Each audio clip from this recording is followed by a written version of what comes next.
The Earthshattering report accuses Minnesota Governor Tim Walz and Attorney General Keith Ellison of knowing about fraud as far back as 2020 and ignoring or retaliating against whistleblowers.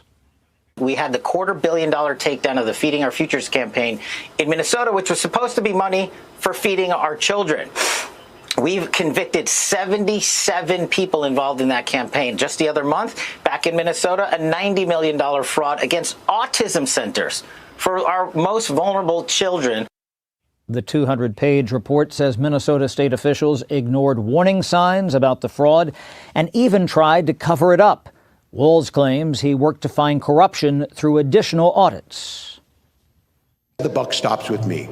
And as I know, some of you will take that as an open invitation to play politics with every incident of fraud that takes place here in Minnesota, even though I have to tell you, the statistics show it's happening in red states more than here, but so be it.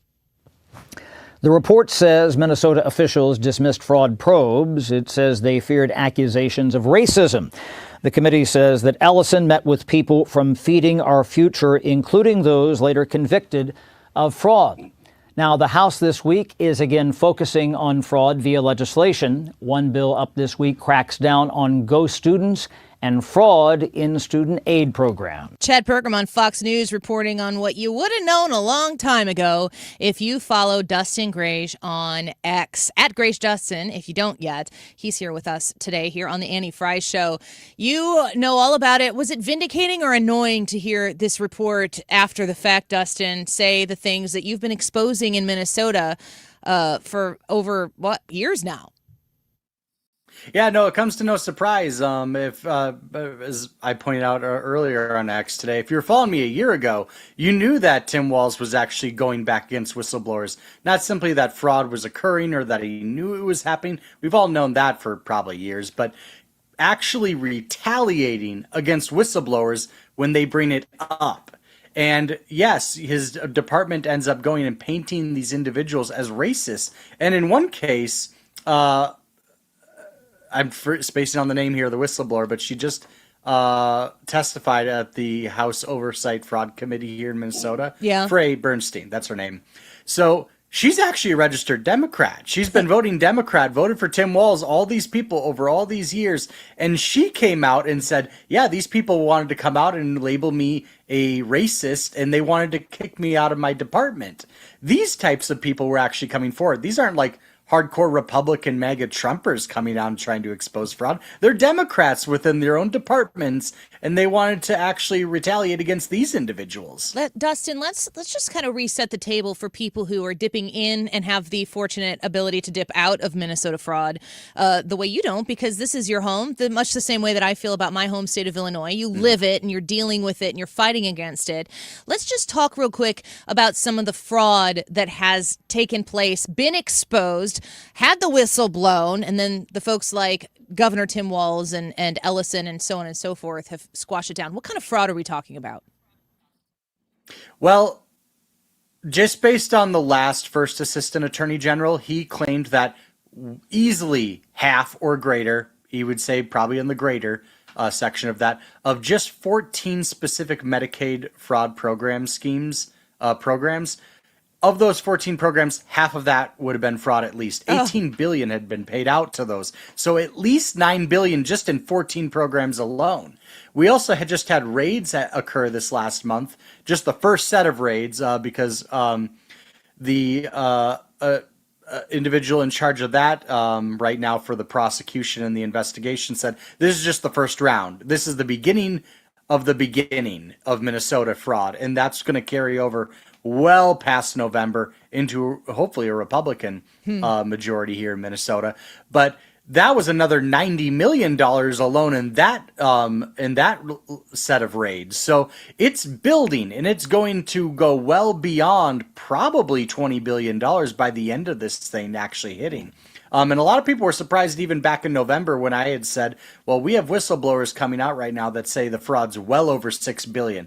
People at the time were only saying, well, there's only like $1 billion accounted for right now. What do you mean $6 billion? And then just a month later after that, we're finding it's $9 billion plus. And yes, the number just keeps going up. And I don't think there's any end in sight to this fraud. It's just going to keep growing as we keep digging. Dustin, this is Ryan. You're in Minnesota. What can you say about Tim Walz's claim there, governor of Minnesota, that, this is also happening? Hey, it may be here, but it's also happening in red states, maybe even worse in red states. What do you say about that? Well, I just got to laugh at that a little bit because, when we actually did find fraud and the couple state cases that we have seen so far here in the state of Minnesota, we actually had an individual, Keith Ellison, and his attorney general's office, who, by the way, met with fraudsters and said he'd fight for them. There was a state case brought here where the individual had family in Kenya. He had shipped money off. His family's in Kenya. He's a flight risk, right? Well, the Attorney General in his office did not advocate to take the man's passport away when he decided to fork over a couple $100,000 just to post bail, which he clearly had. He had stolen like $9 million, so he had the $100K on him. So he paid that and ended up fleeing the country immediately upon paying bail. So that's one instance here. Another instance, we actually had a Democrat-appointed judge. They were convicted. Unanimous jury conviction, and then the judge ends up coming back and pulls the conviction, says that actually this wasn't done correctly and we have to pull the conviction.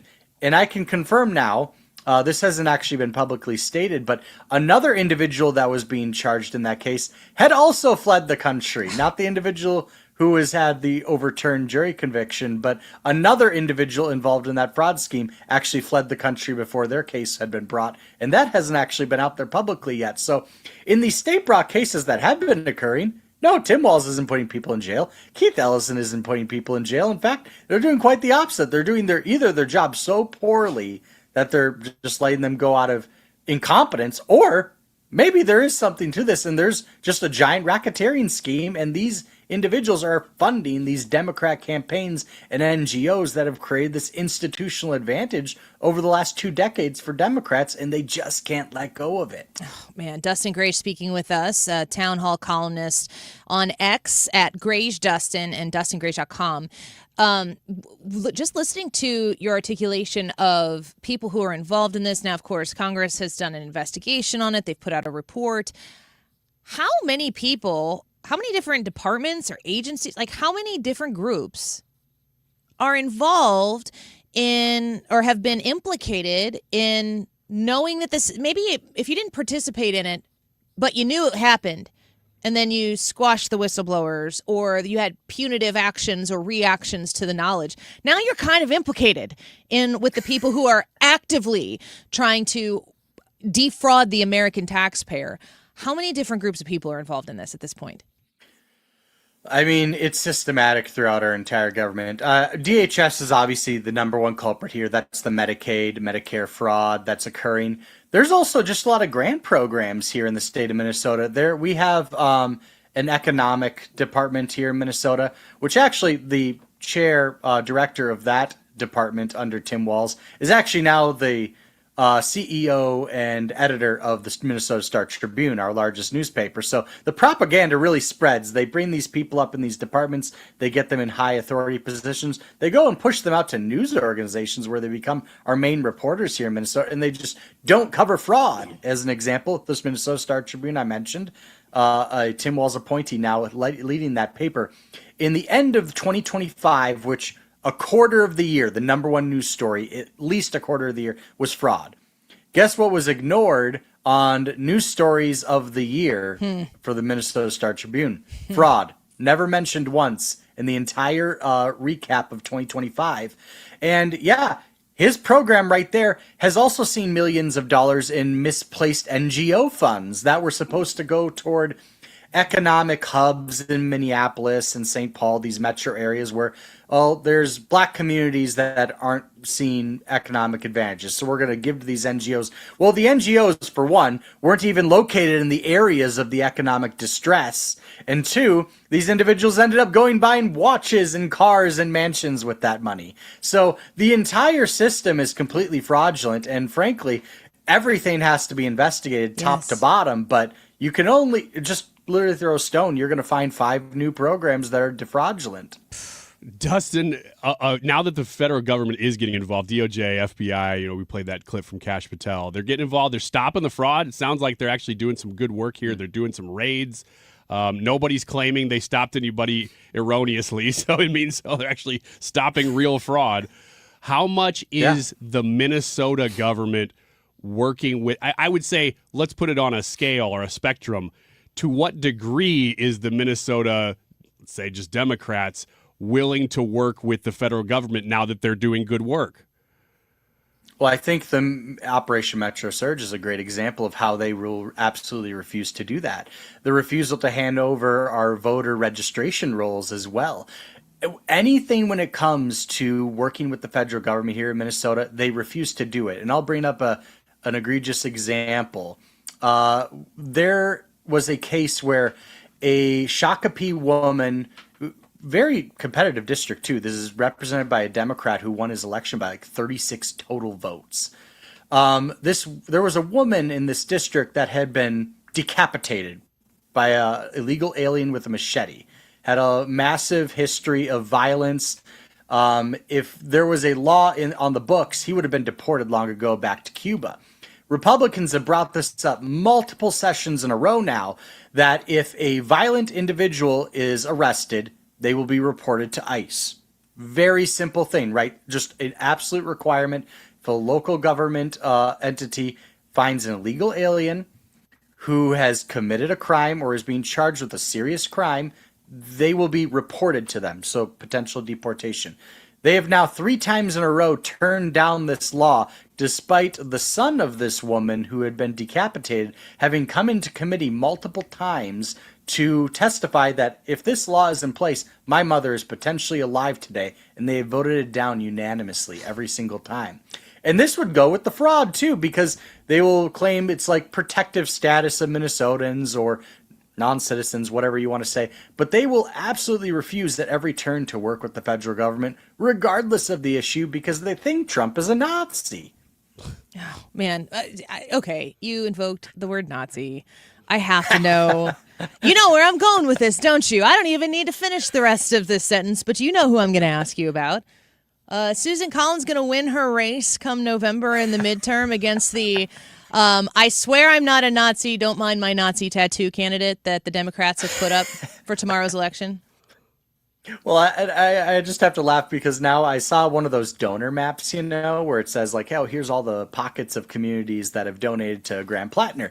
And I just laugh because Southern they're Poverty all Law blue Center areas, obviously. But then there's one area in northern Idaho where it's very famously known to have Nazi pockets of those communities, and it's like, oh, I wonder why they donated to the guy. Could it have been his Nazi tattoo or his Reddit posts hating on black people and all of these different things, using all these gay slurs and whatnot? It's like maybe this guy is actually who he said he was. Now, of course, all the APAC tracker people are going after Susan Collins, and it's the same exact playbook. Pretty soon we're going to hear about the battleship that was once sunk decades ago, and that's why Israel and America aren't actually allies, and it's going to go down that route because this is what the Democrat Party has become. And even when I look at I thought a fairly principled guy on his economic side, Thomas Massie. But then there's this like other side of Thomas that I just disagree with so heavily when it comes to like Israel. When that happens in our party, we usually kind of reject them. That's just not happening in the Democrat Party. It has become so mainstream. And even here in Minnesota and Maine and so on and so forth, we're actually seeing party platform positions removing language that says Israel has the right to exist, as an example. So this has become popularized in the Democrat Party. This is their platform. When it comes here and when we see kind of economic, good stuff from a guy like Thomas Massie, but then you include this anti-Israel stuff from a Thomas Massie, he got rejected by double digits. Yeah. So it just doesn't happen in our party, but it's so popular in their party. And yeah, they're going to push Graham Plattner through, but at the end of the day,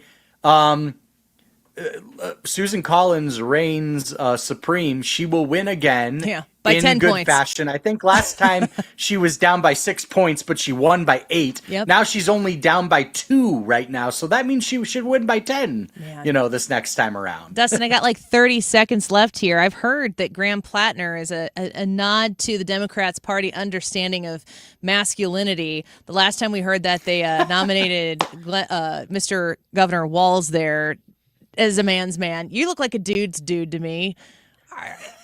Is this are you going to defend your governor here, Governor Walz? Who No, represents absolutely not. I'm gonna double masculinity down. more on the masculinity I'm going to scale? double down and dunk on him again because guess who? The first politician to visit Graham Plattner upon Janet Mills basically dropping out of the race. It was Tim Walz. He showed up to the main dinner the very next day. It was a after guy's night Janet out, Mills Dustin. dropped her bid.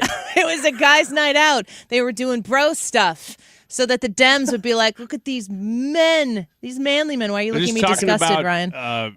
Festivals and fishing. Flannel. The 3 Fs. What kind of furniture? fresh flannel What kind of bought furniture straight out is of the the box. man's It always cabinet? I don't is. know. It's just so bizarre. I just don't understand it. And I keep looking at it with that, kind of look on my face, and it still doesn't make sense. Dustin, thank you for the insight there from Minnesota. We are so grateful for you. Come back soon. Thanks, guys. We'll see you. Take care. Bye-bye.